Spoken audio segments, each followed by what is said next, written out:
Welcome to the Carriker Chronicles, the People Show. Check the post for Husker Nation. Brought to you by Nebraska Spine Hospital. Today I'm joined by former Husker, a national champion, first-team All-Big 12 performer, and Green Bay Packer as well, Mr. Steve Warren. How you doing, my friend?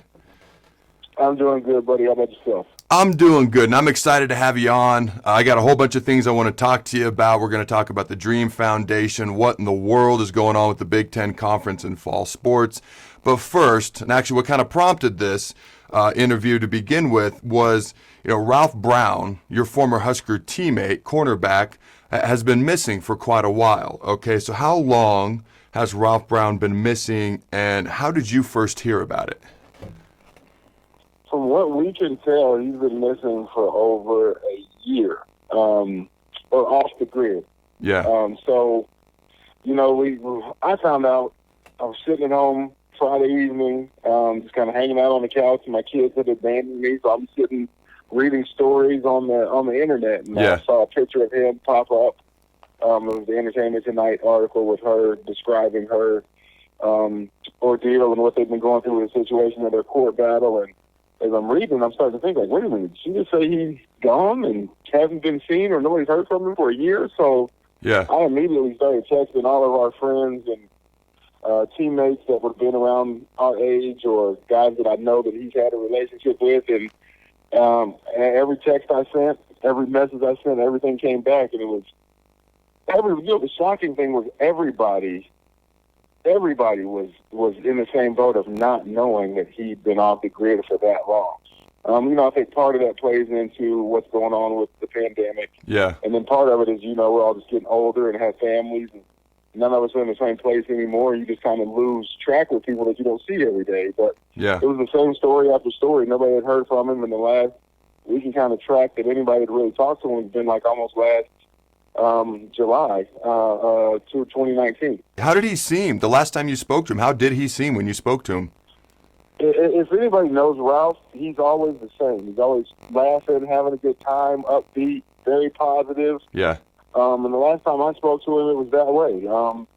He talked about his kids and how they were doing and just, how he was just back in L.A. and hanging out with them. I'd actually been in L.A., I guess. It had been over a year, of course, and I had talked to him. When I was there, we were going to try to connect, but didn't get a chance to. And every time I talk to him, he's always the same. We came in the same year. We're in the 96 class together. And, Ralph's always been just a good dude, good, solid person. So to see these stories kind of coming out and to hear that he's missing and, the other things that they say he possibly could be involved in is just kind of shocking to us. And we're just hoping it's not, as crazy as it seems. And, he's just really, my hope is he just really just wants to be off the grid and not want to be found, but he's fine. Which I'm perfectly fine with. I get that. Sometimes you just need to be by yourself. But, I'm hoping that's the case. Yeah, no doubt. We all hope he's okay, too. If someone does see or hear something about Ralph's potential whereabouts, how or who should they contact? They can contact through a different variety of measures. The university would be a good place to start, the athletic department.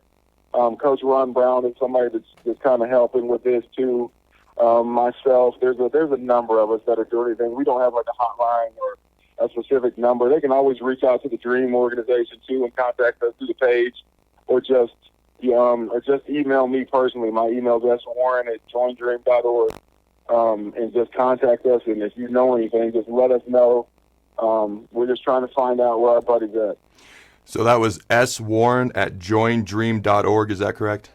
Correct. Okay. That's correct. Yeah, I mean, hopefully, like you said, he just wants to get away for a little bit. He wants to be off the grid and everything's okay. I mean, like you said, we can all relate to that a little bit, but hopefully everything turns out okay and he's doing all right. So I do want to talk about a few other things. Obviously, a little bit kind of a difficult transition, but I'm going to try to make it anyways as we transition into talking just a little bit about football.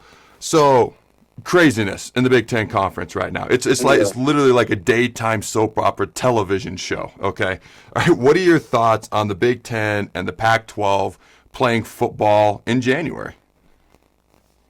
The toughest part for me is that I think it should be a one for all type of rule. To tell you the truth, one organization is playing or one conference is playing, they all should play. Yeah. There's at some point there's got to be like the NCAA has got to step in and be like, okay, it's got to be like a fairness deal. Because what happens to these kids that are seniors? Are they going to give them their eligibility back? There's just so many questions to be answered.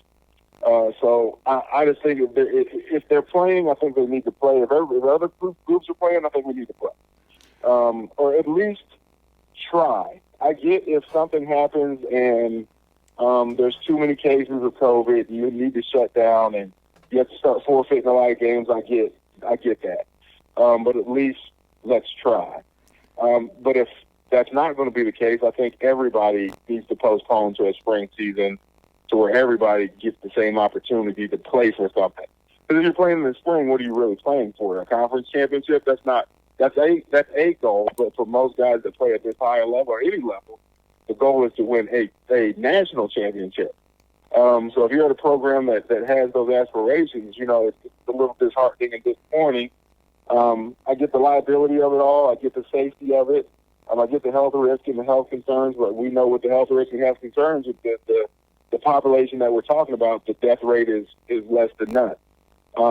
And they're able to still keep themselves in most college campuses to be able to keep themselves in some type of bubble situation where they're quarantined from the rest of the group.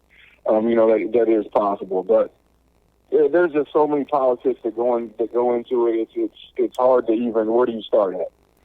Yeah, no, you're absolutely right. There was a highly intelligent, rather good-looking guy who about a week ago put out a show that said, let's at least try. I don't know who that guy was, but he sounds pretty smart, kind of like you.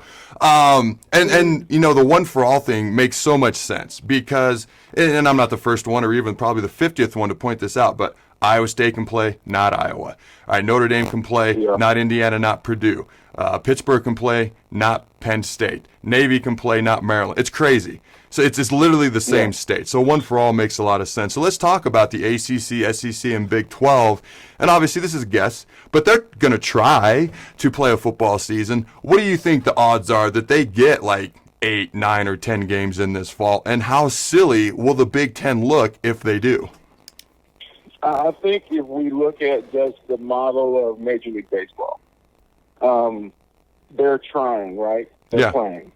Now, they've had a bunch of cases. They've had teams that have had to forfeit games. Now, granted, baseball, they play 1,000 games in a year. We know that. It's a little different than football. Sounds right. But I mean, they're trying, and there is some success there, right? Yeah. It's one of those things that if that happens, then you deal with it as it happens. But if it doesn't happen, great. Now we're still playing. But not trying, or if you're in a state where it's not that bad, the cases aren't that high, why aren't we playing? And then you said it right. Iowa's playing. Iowa State's playing. Iowa's not. We're in the same state. Yep. So it doesn't make sense to me in that regard.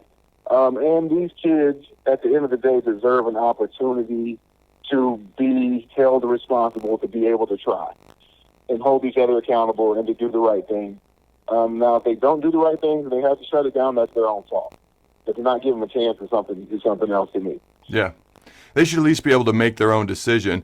You hear about all these dorms that are going to be completely full, and those kids have been given a ridiculous option, in my opinion, but not the fall sports. But anyways, you're around the Husker program quite a bit. What's the feeling with the coaches and the players right now that you're getting with all this uncertainty? I think it's more disappointment. Savion Morrison is actually my cousin, the freshman running back. And so he was up at the house this past weekend, him and his roommate. As we were driving up and talking about it, that's the one thing I was talking about. It's like, what are you guys hearing? What do you know? Like, and I'm tired. I'm sure they're tired of hearing it because they don't know anything other than what we really know, which is the crazy part of it is that the people on the inside don't know any more than the people on the outside. Yep. And I think we saw that with the parents' frustration. There's been not a lot of transparency to why.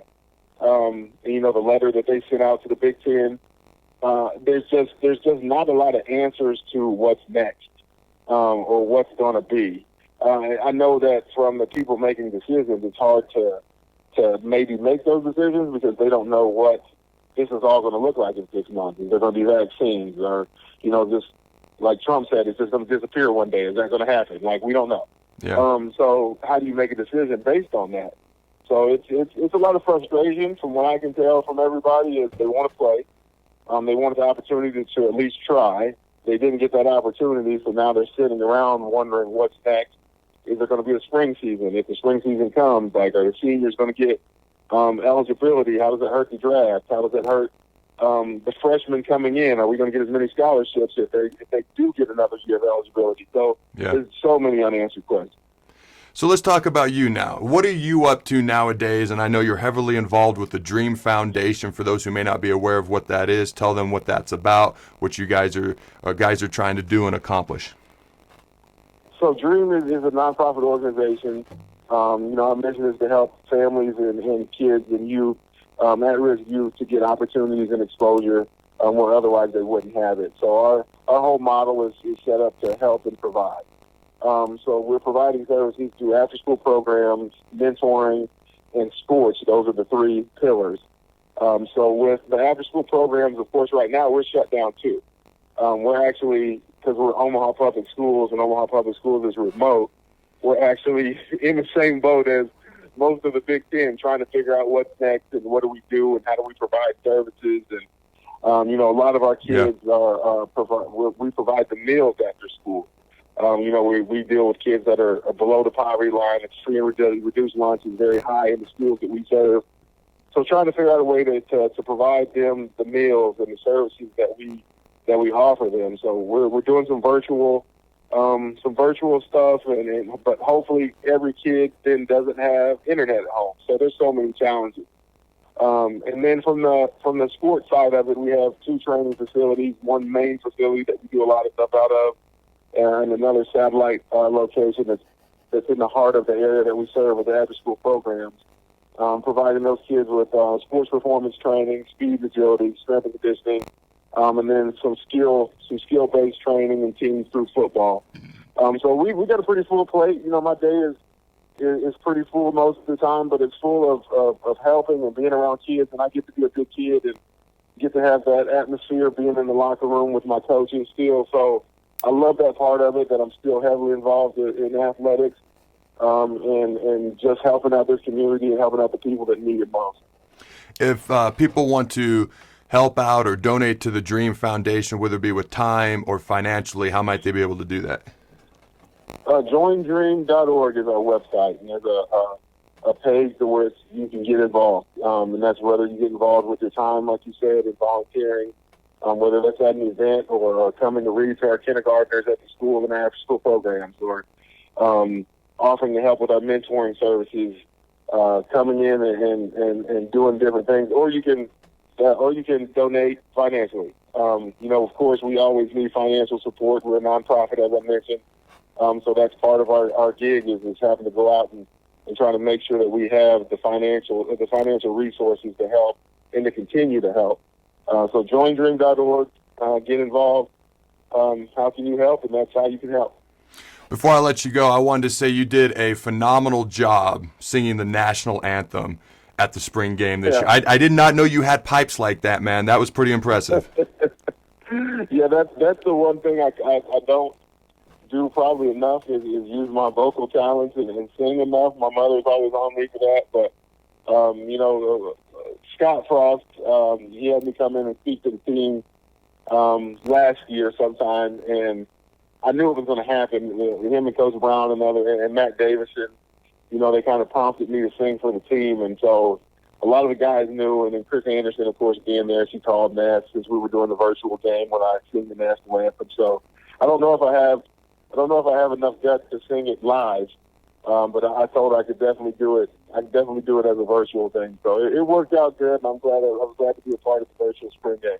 Well, you did a good job, man. I want to thank you for joining me, man. Hopefully we get an answer to what's going on with Ralph. Hopefully that's a very positive answer. Show some love and support to the Dream Foundation as well. And until next time, Husker Nation, go Big Red. And always remember, throw the bones.